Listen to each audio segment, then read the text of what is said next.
पहले मैं इस धरती को सैल्यूट करता हूँ, नमन करता हूँ। ऐसे में कई बार आया हूँ, लेकिन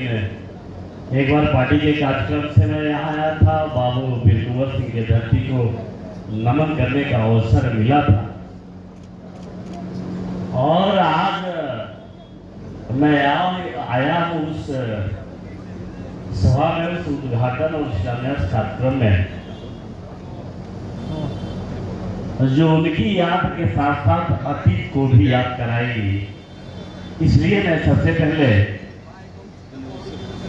कुंवर सिंह के चरणों में नमन करते हुए आज इस कार्यक्रम उद्घाटन और शिलान्यास कार्यक्रम के मुख्य अतिथि हम सबों के नेता, भारतीय जनता पार्टी के वरिष्ठ नेता, बिहार सरकार के सम्मानीय मंत्री आदरणीय मंगल पांडे जी, इस कार्यक्रम में उपस्थित भोजपुर के सम्मानीय सांसद श्री सुदामा प्रसाद जी, माननीय विधान पार्षद श्री भगवान सिंह कुशवाहा जी, इस कार्यक्रम में उपस्थित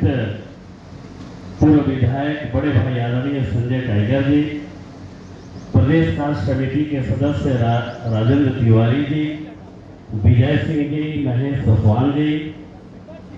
कार्यक्रम में उपस्थित भोजपुर के जिला अधिकारी तनय सुल्तानिया जी,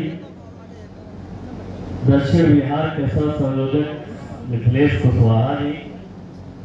और इस कार्यक्रम में आए हुए सभी कार्यकर्ता, अतिथि, अभिभावक हैं। मैं अतीत की बात शुरू में कहा है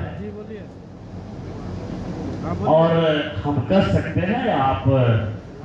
सब इस जो सदन में उपस्थित हैं वो भी इस विषय का एहसास कर रहे होंगे। एक समय था निकाल रहा है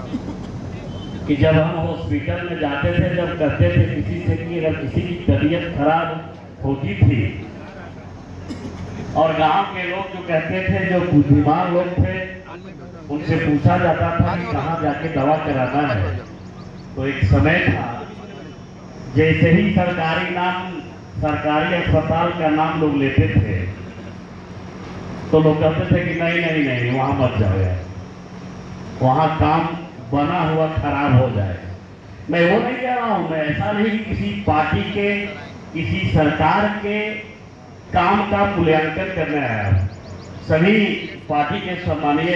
नेता मंच पे उपस्थित हैं। मेरा कहने का सेंस ये था कि जब सरकार बनी, जब लगा कि नहीं बिहार के लोगों की, बिहार के गरीबों की, बिहार के वैसे लोग जो मेरे ब्लॉक में, पंचायत में, जो गांव में रहते हैं, जो समाज के अंतिम पंक्ति पे खड़े हैं, उनको सब कुछ देने के बाद स्वास्थ्य की चिंता जरूरी है। अब जरा सोचिए, उचित स्वास्थ्य की नहीं रहने के चलते किसी अपनी बेटी का, किसी बहन का, अगर किसी का खून सूना हो जाए, किसी का मांग सिंदूर खत्म हो जाए, कोई दवाई के अभाव में मर जाए, तो उसका भी पत्नी और उसका भी बेटा भी सोचता होता था, एक जमाना था कि काश मेरा भी अगर पति अमीर होता, मेरा भी घर का कोई अमीर होता, तो हम भी आज बड़े अस्पताल में जाते, दवा कराते और दवा करा के मेरा सुहाग बचता। ये मामूली विषय नहीं है। जो आजाद हुए 75 साल देश हो गया और जब से माननीय मंत्री, हम सबों के बड़े भाई और माननीय मुख्यमंत्री आदरणीय नीतीश कुमार जी की सरकार बनी है, और सरकार बनने के बाद जब से अपने नेता, अपने बड़े भाई स्वास्थ्य मंत्री के रूप में आदरणीय मंगल पांडे जी को जिम्मा मिला है, हमें कहने में कोई हिचक नहीं है कि जब से इस यात्रा को इन्होंने शुरू किया है, स्वास्थ्य की यात्रा, और आज तक की यात्रा यह है कि सरकारी अस्पताल, प्राइवेट अस्पताल, बड़ा बड़ा बिल्डिंग बना के लोग ओपीडी के तलाश में रहते हैं कि मेरे यहाँ कोई मरीज आए और ओपीडी हो। जब सरकारी अस्पताल का जब हम आंकड़ा लेते हैं, आप सभी जानते होंगे, तो एवरेज पूरे बिहार में लगभग 400 से 500 पर डे का ओपीडी है।